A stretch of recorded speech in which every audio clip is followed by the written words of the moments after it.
Hello दोस्तों, कैसे हैं आप लोग। आई होप आप लोग काफ़ी अच्छे होंगे। आज हम वीडियो लेके आए हैं भारत में, ब्रिटिश भारत में जो समाचार पत्र था उसका इतिहास हम इस वीडियो में जानेंगे। कौन कौन से समाचार पत्र प्रकाशित होते थे और उसकी क्या विचारधारा थी और ब्रिटिश सरकार का समाचार पत्रों के प्रति क्या नज़रिया था, क्या नीतियाँ थी, उसको हम जानने का प्रयास करेंगे। वीडियोस को प्रारंभ करने से पहले आप सभी लोगों से हर बार की तरह एक अनुरोध है कि आप मेरे चैनल को ज़रूर सब्सक्राइब करें, वीडियोस को लाइक करें, शेयर करें और ज़्यादा से ज़्यादा कमेंट करें ताकि मुझे मोटिवेशन मिलेगा ज़्यादा से ज़्यादा वीडियो बनाने का। आधुनिक भारत की सीरीज़ में यह मेरा 10वां वीडियो है और हम आप लोगों से उम्मीद करते हैं कि आप लोगों को मेरा वीडियो काफ़ी पसंद आ रहा होगा।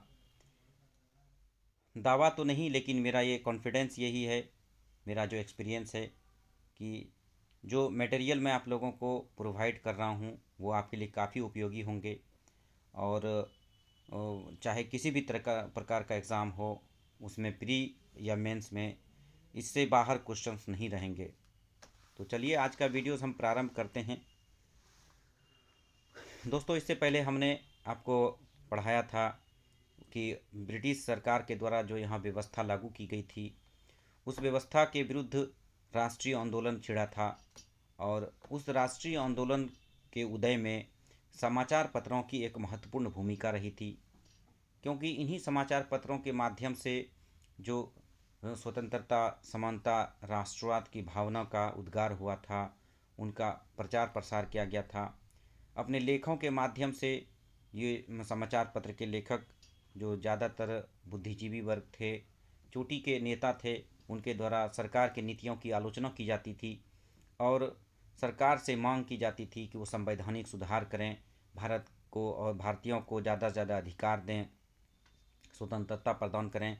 साथ ही साथ जो विदेशी जो विदेश में, यूरोप में जो राष्ट्रीय आंदोलन चल रहा था, जर्मनी में, यूरोप में, उन सब की प्रमुख घटनाओं का भी उल्लेख करते हुए राष्ट्रीय से जो ब्रिटिश सरकार थी उसको कटाक्ष किया जाता था, उससे तुलना करते हुए। तो चलिए हम देखते हैं कि ब्रिटिश भारत में प्रकाशित मुख्य समाचार कौन से थे और उनके प्रति ब्रिटिश सरकार का क्या नीतियाँ थीं। विदेशी जो इसमें जो भारत में जो समाचार पत्र प्रकाशित हुए उसको दो भाग में हम बांट कर देखते हैं, एक विदेशी समाचार पत्र और दूसरा भारतीय समाचार पत्र। विदेशी समाचार पत्र की जो शुरुआत हुई, सबसे पहले भारत में प्रिंटिंग प्रेस की शुरुआत 16वीं सदी में पुर्तगालियों के द्वारा किया गया और प्रिंटिंग प्रेस के बाद ही समाचार पत्रों का प्रकाशन संभव हो पाया। सबसे पहले भारत का प्रथम अखबार 1780 में एक ब्रिटिश जेम्स ऑगस्टस हिक्की द्वारा द बंगाल गजट के नाम से प्रकाशित किया गया था और भारतीयों द्वारा भी यह संयोग ही था कि उसी नाम से, बंगाल गजट के नाम से 1816 में गंगाधर भट्टाचार्य द्वारा भारतीय द्वारा अंग्रेजी में प्रथम अखबार छपाया पब्लिश किया गया था। बाद में बंगाली भाषा में मार्शमैन के द्वारा दिग्दर्शन, इसी तरह से अन्य जो समाचार पत्र थे वो प्रकाशित हुए, विदेशी समाचार पत्र जैसे इंग्लिश मैन, स्टेटमैन, पायोनीर। इसमें जो जेम्स बर्किंघम थे, जो पत्रकार थे, उनको स्वतंत्र पत्रकारिता का जन्मदाता कहा जाता है।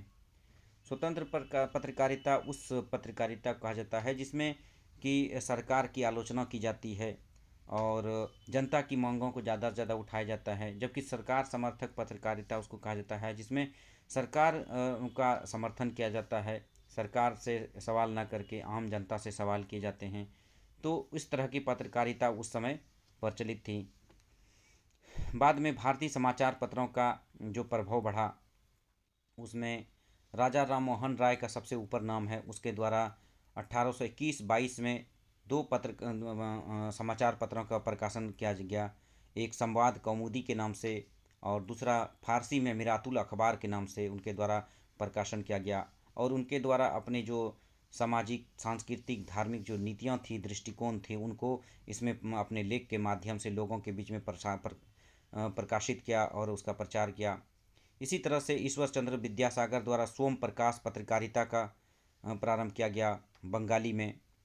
और लेकिन जो ब्रिटिश ईस्ट इंडिया ब्रिटिश सरकार थी, उनका एक्ट एक आया था vernacular press act. Vernacular press act के कारण सोम प्रकाश पर बैन लगा दिया गया था। इसी तरह से बाद में हरीश चंद्र मुखर्जी और क्रिस्टोफर दास द्वारा हिंदू पैट्रियोट नाम की पत्रिका का प्रकाशन किया गया।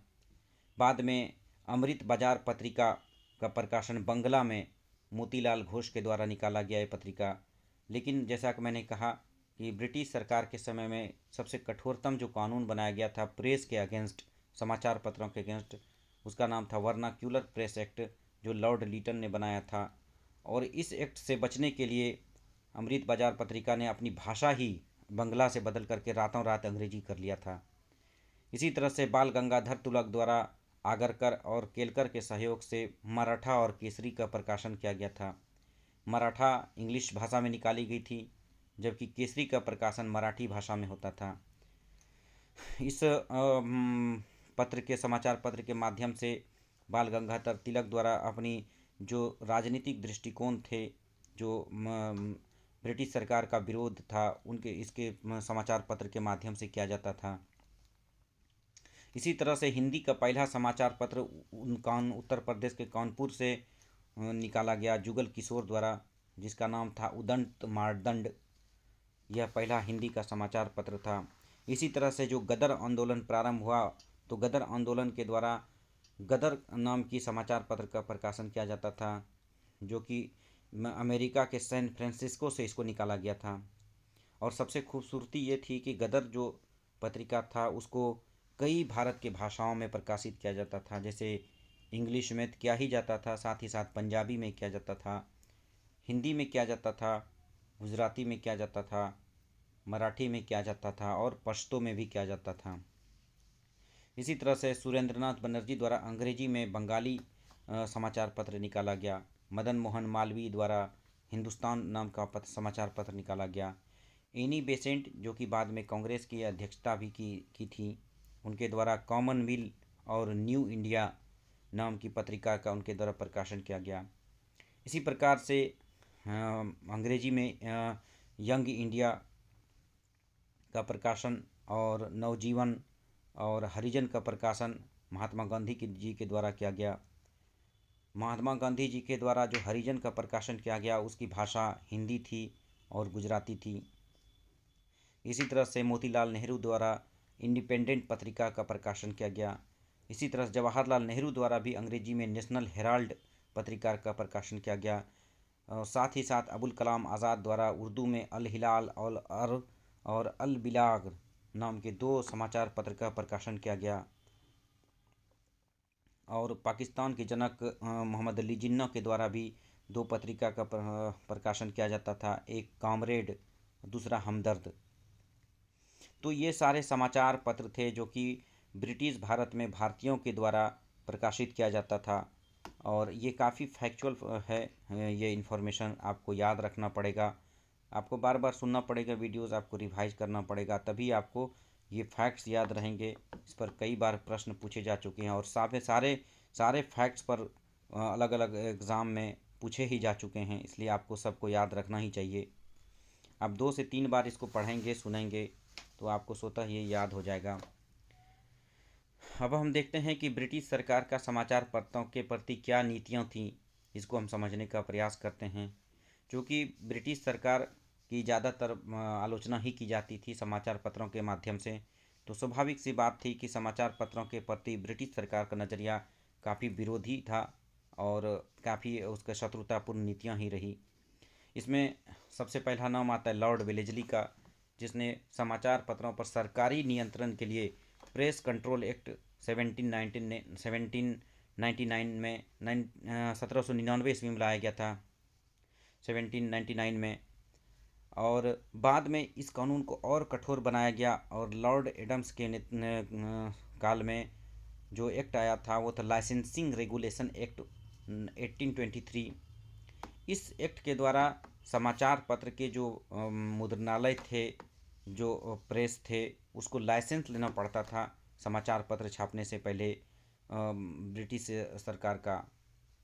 और जो लाइसेंस नहीं लेते थे उसको एक तरह से प्रतिबंधित कर दिया जाता था उस प्रेस को। इसी कारण से राजा राम मोहन राय के मीरातुल अखबार को प्रतिबंधित कर दिया गया था लाइसेंस नहीं रहने के कारण। बाद में ब्रिटिश सरकार की एक governor general oil Charles Metcalfe, जिसको कि समाचार पत्रों का मुक्तिदाता कहा जाता है, इसके द्वारा liberation of Indian press act 1835 पारित किया गया और भारतीयों को एक जो भारतीय समाचार पत्र थे एक तरह से उसको जो कठोर कानून थे उससे मुक्ति दी गई। लेकिन बाद में जॉन लॉरेंस आए, उसके द्वारा फिर से जो रजिस्ट्रेशन रेगुलेशन एक्ट था उसको रजिस्ट्रेशन एक्ट के नाम से 1867 में ले आया और 1857 की जो क्रांति हुई थी उस क्रांति के बैकग्राउंड में इस रजिस्ट्रेशन एक्ट को लाया गया, जिसमें प्रेस पर यह बाध्यकारी था कि वह समाचार पत्र के प्रकाशन से पूर्व अपना जो है रजिस्ट्रेशन करा लें। बाद में लॉर्ड लीटन के टाइम में जो गवर्नर जनरल थे भारत के, 1878 में वर्नाक्यूलर प्रेस एक्ट लागू किया गया। इसको ब्रिटिश सरकार का सबसे कठोरतम कानून कहा जाता है। कठोरतम कानून इसलिए क्या कहा जाता है क्योंकि मजिस्ट्रेट को यह पावर दिया गया था कि समाचार पत्र से बॉन्ड भरवा लें कि सरकार के विरोध में नहीं लिखा जाएगा, और अगर सरकार के विरोध में लिखा जाता था तो उसको जब्त कर लिया जाता था, उस प्रेस को, मुद्रणालय को। तो प्रेस एक्ट को सबसे कठोर कानून माना जाता है, वर्नाक्यूलर प्रेस एक्ट को। बाद में लॉर्ड कर्जन ने भी न्यूज़पेपर एक्ट और इंडियन प्रेस एक्ट 1908 और 1910 में लाया और इसके द्वारा तो इसने और भी कठोरतम उपाय अपनाया गया समाचार पत्रों की स्वतंत्रता को ख़त्म करने के लिए। जहाँ पर वर्नाक्यूलर प्रेस एक्ट में मुद्रणालय को जब्त किया जाता था सरकार के विरोध में लिखने पर, लॉर्ड कर्जन के द्वारा उनकी संपत्ति तक को जब्त कर लिया जाता था, जिसके द्वारा सरकार विरोधी बातें समाचार पत्र में लिखी जाती थी। इसी तरह से बाद में अन्य कानून भी बनाए गए, जैसे कि Indian press emergency act, criminal amendment act, press committee. बाद में जब राष्ट्रीय आंदोलन उफान पे था तो ब्रिटिश सरकार द्वारा कुछ रियायत देने के लिए, भारतीयों का सहयोग लेने के लिए उनके द्वारा प्रेस कानूनों की समीक्षा की जाने लगी और प्रेस कमेटी बनाया गया और प्रेस इंक्वायरी कमेटी बाद में बनाया गया और इसके द्वारा जो कठोरतम कानून थे उसको थोड़ा सा डाइल्यूट किया गया, थोड़ा सा उसको कमज़ोर किया गया। लेकिन ब्रिटिश सरकार का जो समाचार पत्रों के प्रति जो नज़रिया था वो विरोधी ही बना रहा स्वतंत्रता तक। अंत में हम देख लेते हैं कि तो दोस्तों हमने आज के इस वीडियो में देखा कि किस प्रकार से भारत में समाचार पत्रों का इतिहास रहा है और समाचार पत्रों के में किन किन के द्वारा कौन कौन सी समाचार पत्रों का प्रकाशन किया गया और उसके द्वारा किस प्रकार से राष्ट्रीयता की भावनाओं का उदय हुआ और इसके विरोध में ब्रिटिश सरकार की क्या नीतियाँ थी, इन सब को हमने इस वीडियोज़ में समझने का प्रयास किया। आज के लिए इस वीडियो में इतना ही। बस अंत में जाते जाते आप लोगों से अनुरोध है कि आप मेरे चैनल को ज़रूर सब्सक्राइब करेंगे और वीडियोज़ को कमेंट करेंगे, लाइक करेंगे, शेयर करेंगे और मैं आशा करता हूँ कि आप लोगों को इस वीडियो सीरीज़ से आपको ज़रूर फ़ायदा होगा। और साथ ही साथ ये भी अनुरोध करना चाहता हूँ कि आप लोग मेरे जो पूर्व के बनाए हुए वीडियोज़ हैं उसको एक बार ज़रूर सुनेंगे।